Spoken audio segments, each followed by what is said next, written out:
നിങ്ങളുടെ മുടി നരച്ചു തുടങ്ങിയോ? അകാലനരയുള്ളവരാണ് നിങ്ങൾ എങ്കിൽ ഈ ഒരു സൂത്രം മാത്രം ഒന്ന് ചെയ്ത് നോക്കൂ. വളരെ നല്ല റിസൾട്ട് പെട്ടെന്ന് തന്നെ കിട്ടുന്നതായിരിക്കും കേട്ടോ.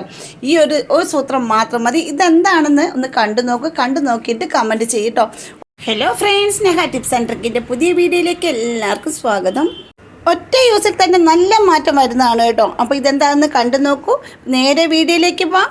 നമുക്കതിനായിട്ടൊരു ബൗളെടുത്ത് വെച്ചിട്ടുണ്ട്. ഇതിലേക്ക് നമുക്ക് വേണ്ട ഒരു സൂത്രം എന്താണെന്ന് വെച്ചാൽ നമ്മുടെ കടുകാണ്. നമ്മുടെ വീട്ടിലെ കടുക്, എല്ലാവരുടെ വീടുകളിൽ കടുക് കാണുമല്ലോ. അപ്പോൾ അതിൽ നിന്നുള്ള കുറച്ച് കടുക് മതി. നമ്മുടെ മുടി എത്ര അകാലം നരയാണ്. കൊച്ചു കുട്ടികൾക്ക് വരെ ഇത് യൂസ് ചെയ്യാവുന്നതാണ്. കൊച്ചു കുട്ടികളുടെ വരെ തലമുടി ഇവിടെ നരച്ച് വരാറുണ്ട് അല്ലേ, കൊച്ചിലെ തന്നെ നരയ്ക്കാറുണ്ട്. അതുപോലെ തന്നെ നമുക്ക് പ്രായമാകും തോറും നമ്മുടെ മുടികളെല്ലാം നരച്ചുകൊണ്ടിരിക്കും. പക്ഷേ ആ മുടീനെ നമുക്കൊന്ന് കറുപ്പിക്കാൻ പല ഇതുകളും നമ്മൾ ചെയ്യാറുണ്ട്. അപ്പോൾ നമ്മുടെ മുടികൾ ഒഴിയുകയും അതുപോലെ തന്നെ അലർജിയൊക്കെ ഒക്കെ ചെയ്യാറുണ്ട് അല്ലേ. അപ്പോൾ നമ്മൾ ഹെയർ ഡേ ഒക്കെ മേടിച്ച് ഉപയോഗിക്കുമ്പോൾ നമ്മുടെ സ്കിന്ന്, തലയിൽ ഇതിനെല്ലാം ഭയങ്കര പ്രശ്നമാണ്. മുടിയെല്ലാം പൊഴിഞ്ഞു പോവുകയൊക്കെ ചെയ്യും. അപ്പോൾ നിങ്ങൾ ഇനി ബുദ്ധിമുട്ടേണ്ട, വിഷമിക്കേണ്ട ഒരു കാര്യമില്ല. ഈ ഒരു സൂത്രം മാത്രം മതി കേട്ടോ. അതിനായിട്ട് ഞാനിപ്പോൾ ഇവിടെ എടുത്തിരിക്കുന്ന 3 സ്പൂൺ കടുകാണ്. അതിൻ്റെ കൂടെ നമുക്ക് വേണ്ടത് ഇതുപോലെ കറിവേപ്പിലയാണ്. പിന്നെ കറിവേപ്പില എടുക്കുമ്പോൾ നമ്മൾ കടകളിൽ നിന്ന് മേടിക്കുന്ന കറിവേപ്പില എടുക്കുവാണെങ്കിൽ തന്നെ നല്ല മഞ്ഞൾ പൊടിയൊക്കെ ഇട്ട് കഴുകിയിട്ട് അതിൻ്റെ വെള്ളമെല്ലാം നല്ലപോലെ തോർന്ന് ഉണക്കിയെടുത്തതിന് ശേഷം, വെയിലത്ത് വെച്ച് ഉണക്കരുത്, നല്ലപോലെ വെള്ളം ഫുള്ള് പോകുന്നിടം വരെ നമ്മൾ ടിഷ്യൂ പേപ്പർ വെച്ചോ ന്യൂസ് പേപ്പർ വെച്ചോ ഒന്നെല്ലാം നല്ലപോലെ വെള്ളം കളഞ്ഞിട്ട് ശേഷം മാത്രം എടുക്കുക. അത് 3 ടീസ്പൂൺ കടുകിന് 1 പിടി കറിവേപ്പില. ഇത് ഞാൻ നട്ട് വളർത്തിയ കറിവേപ്പിന്ന് പറിച്ചാണ് കേട്ടോ. പറിക്കുമ്പോൾ തന്നെ നല്ലൊരു മണമാണ് കേട്ടോ. അപ്പോൾ ആ കറിവേപ്പിലയാണ് എടുത്തിരിക്കുന്നത്. എന്നിട്ട് ഇതുപോലെ നമ്മൾ അധികം ഉപയോഗിക്കാത്ത ചട്ടി കാണുമല്ലോ, നമ്മൾ വീടുകളിലേക്ക് യൂസ് ചെയ്യാതെ ഇതിനായിട്ട് മാത്രം ഉപയോഗിക്കുന്ന ചീനിച്ചട്ടിയാണിത്. ഈ ചട്ടിയിലേക്ക് ഞാൻ ആ കടുക് ഇട്ട് കൊടുത്തിട്ടുണ്ട്. കടുകിട്ട് കുറേ കഴിയുമ്പോൾ തന്നെ നല്ലപോലെ പടപടാന്ന് പൊട്ടും കിട്ടും.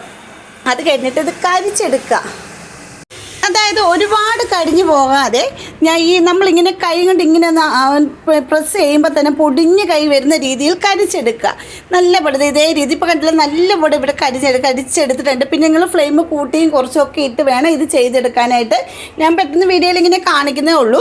ഇപ്പോൾ നല്ല പോലെ ഒന്ന് കരിച്ചെടുക്കുക. അതിൻ്റെ കൂടെ തന്നെ ഒരുമാതിരി കരിഞ്ഞ് വരുന്ന സമയത്തിന്, കടുക് നല്ല കരിഞ്ഞ് വരുന്നതിന് മുമ്പ് തന്നെ നമുക്ക് ഈ കറിവേപ്പില ഒന്ന് ഇട്ട് കൊടുക്കുക. 1 പിടി കറിവേപ്പിലയാണ് ഇട്ട് കൊടുക്കുന്നത്. പിന്നെ ആ കറിവേപ്പിലയുമായിട്ട് ഇത് കണ്ടില്ലേ, ഒപ്പൻ്റെ ഈ ഒരു രീതിയിലാണ് കറിവേപ്പില പൊടിയണം. നമ്മൾ എടുത്ത് പ്രസ് ചെയ്യുമ്പോൾ കറിവേപ്പില പൊടിയുന്നിടം വരെ ഒന്ന് വറുത്ത് കൊടുക്കുക. ഇത് രണ്ടും കൂടി ഇട്ട് വറുക്കാൻ കണ്ടില്ലേ, കറിവേപ്പില പെട്ടെന്ന് തന്നെ ഇവിടെ പൊടി കിട്ടിയിട്ടുണ്ട്. അതിനുശേഷം നമുക്കൊരു ബൗളിലേക്ക് മാറ്റാം. അതിൽ ചെറുതായിട്ടൊന്ന് ചൂടാറുമ്പോൾ, അതായത് നല്ല പോലെ ചൂടാറാൻ നിൽക്കരുത്, പകരം ചെറുതായിട്ടൊന്ന് ചൂടാറി കഴിയുമ്പം നമുക്ക് ഒരു മിക്സിയുടെ ജാറയിലേക്ക് ഇട്ടൊന്ന് പൊടിച്ചെടുക്കേണ്ട അത്യാവശ്യമാണ് കേട്ടോ. നല്ല ഫൈനായിട്ട് തന്നെ പൊടിച്ചെടുക്കുക. അതുപോലെ തന്നെ നിങ്ങൾക്ക് എൻ്റെ വീഡിയോസ് ഇഷ്ടപ്പെടുന്നുണ്ടെങ്കിൽ നമ്മുടെ ഫാമിലിയിലൊന്ന് ജോയിൻ ചെയ്ത് സപ്പോർട്ട് ചെയ്യണേ. പിന്നെ സബ്സ്ക്രൈബ് ചെയ്യാതെ ആരെങ്കിലും കാണുന്നവരുണ്ടെങ്കിൽ ഒന്ന് സപ്പോർട്ട് ചെയ്യാൻ മറക്കരുതേ. പിന്നെ ബെൽ ബട്ടൺ എനേബിൾ ചെയ്ത് വെച്ചേക്കണേ. എന്നാലും ഞാൻ ഇടുന്ന വീഡിയോസിനെല്ലാം നോട്ടിഫിക്കേഷൻ നിങ്ങൾക്ക് കിട്ടത്തുള്ളൂ കേട്ടോ. ഇപ്പം ഞാൻ മിക്സിയുടെ ജാർ, നല്ല ഉണങ്ങിയ മിക്സിയുടെ ജാറയൊക്കെ, ചെറിയ ജാറയുണ്ടെങ്കിൽ അതെടുക്കുന്നതാണ് നല്ലത് കേട്ടോ. നല്ല പൊടിക്കുന്ന ജാറയിൽ നല്ല ഉണങ്ങിയതായിരിക്കണം. വെള്ളമൊക്കെ ഉണ്ടെങ്കിൽ തുടച്ചതിന് ശേഷം ഇതുപോലെ ഒന്ന് പൊടിച്ചെടുക്കുക. നല്ലപോലെ പൊടിഞ്ഞിട്ടുണ്ട്. ഇനി നമുക്ക് ഇങ്ങനെ ഉപയോഗിക്കരുത്, ഒന്ന് അരിച്ചുകൂടെ എടുക്കേണ്ട അത്യാവശ്യമാണ് കേട്ടോ. എന്നാലും ഇതിൽ ചെറിയ തടി കാണും. അത് നമ്മുടെ മുടിക്കകത്തുള്ള തലയോട്ടിലെല്ലാം പറ്റി പിടിച്ചിരിക്കുന്ന കൊള്ളത്തില്ല. അപ്പോൾ നമുക്കിതൊന്ന് അരിച്ചെടുക്കാം.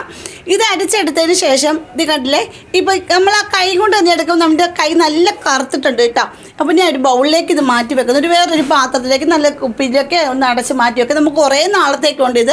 അപ്പോൾ നിങ്ങൾക്ക് എത്ര വേണേലും ഇതിങ്ങനെ ഇതേ രീതിയിൽ തന്നെ നിങ്ങൾക്ക് പിന്നെ ഇതെല്ലാം കൂട്ടി എടുത്തിട്ട് പൊടിച്ച് വെക്കാവുന്നതേ ഉള്ളൂ. എനിക്ക് നല്ല റിസൾട്ട് കിട്ടിയത് കൊണ്ടാണ് ഞാനിത് വീഡിയോയിൽ ഉൾപ്പെടുത്തുന്നത് കേട്ടോ. ഒരുപാട് നരച്ചിട്ടില്ലെങ്കിൽ ചെറിയ മുടികളെല്ലാം നല്ലൊരു കറുപ്പ് വന്നിട്ടുണ്ട്. പിന്നെ നിങ്ങളിത് ഉപയോഗിക്കുന്നത് ആഴ്ചയിൽ 4 ദിവസം ഉപയോഗിക്കേണ്ടതാണ്. പിന്നെ ഇത് നമ്മൾ കുളിക്കുന്നതിന് 2 മണിക്കൂർ വരെ ഒന്ന് തലയിൽ വെച്ചതിന് ശേഷം മാത്രം നമ്മൾ കഴുകി കളയാവുള്ളൂ. പിന്നെ കഴുകി കളയുമ്പോൾ വലിയ എഫക്റ്റ് കൂടിയ ഷാമ്പു ഒന്നും ഉപയോഗിക്കേണ്ട, താളിയോ എന്തെങ്കിലും ഒക്കെ ഉണ്ടെങ്കിൽ ഒന്ന് കഴുകി കളഞ്ഞാൽ മാത്രം മതി. ഇപ്പോൾ ഞാൻ കണ്ടില്ലേ, അതിലേക്ക് ഞാൻ ഇപ്പോൾ 1 സ്പൂണ് ഈ പൊടി എടുത്തിട്ടുള്ളൂ. ഇനി അതിലേക്ക് ഞാൻ ചേർത്ത് കൊടുക്കുന്നു അതേ അളവിൽ തന്നെ വെളിച്ചെണ്ണയാണ് കേട്ടോ.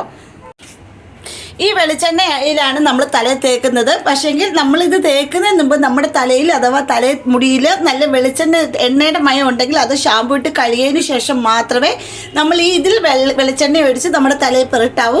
ഇത് കണ്ടില്ലേ, നമ്മളൊരു മിക്സ് ചെയ്ത് വെച്ചിരിക്കുന്നത് കണ്ടില്ലേ, നമ്മുടെ കൈക്ക് തന്നെ എന്ത് നല്ല കറുപ്പാണ് അതൊക്കെ. അപ്പോൾ ഈ കറുപ്പ് നമ്മൾ ആഴ്ചയിൽ 4 ദിവസം ചെയ്യുവാണെങ്കിൽ, നമ്മൾ ചെയ്തുകൊണ്ട് ഇങ്ങനെ തുടർന്നിരിക്കുവാണെങ്കിൽ നമ്മുടെ വെളുത്ത മുടിയെല്ലാം നല്ല കറുക്കുന്നത്, താരന്, മുടി സംബന്ധമായ എല്ലാ പ്രശ്നങ്ങൾക്കും മാറ്റം വരുന്നതാണ്. അത് മാത്രമല്ല താരനുണ്ടാകുന്നതും മുടി പൊട്ടുന്നതും മുടി കൊഴിച്ചിലും ഒക്കെ നല്ലതാണ്. അപ്പോൾ ഇത് നിങ്ങളൊന്ന് ചെയ്ത് നോക്കും, വളരെ നല്ല റിസൾട്ട് കിട്ടുന്നതാണ് കേട്ടോ. അതുപോലെ തന്നെ നിങ്ങൾക്ക് പെട്ടെന്ന് ചെയ്യാൻ പറ്റുന്ന ടിപ്പ് പറഞ്ഞാൽ, എവിടെയെങ്കിലും പോകണമെന്നുണ്ടെങ്കിൽ 1 ടീസ്പൂണിൽ ഈ പൊടിയിൽ ഒരു മറ്റർവാരയുടെ ജെല്ലുണ്ടെങ്കിൽ അത് കുറച്ച് വെച്ച് മിക്സ് ചെയ്ത് വെക്കണം. അത് സ്റ്റിക്കി ആയിട്ട് തലമുടിയിൽ ഇരുന്നോളും. അപ്പോൾ ചെയ്ത് നോക്കിയിട്ട് കമൻറ്റ് ചെയ്യൂ. അപ്പോൾ ഇന്നത്തെ വീഡിയോ ഇത്രയേ ഉള്ളൂ. അടുത്ത വീഡിയോ അടിപൊളി ടിപ്പുകളായിട്ട് ഞാൻ വരുന്നതായിരിക്കും. അതുവരേക്കും ബായ്.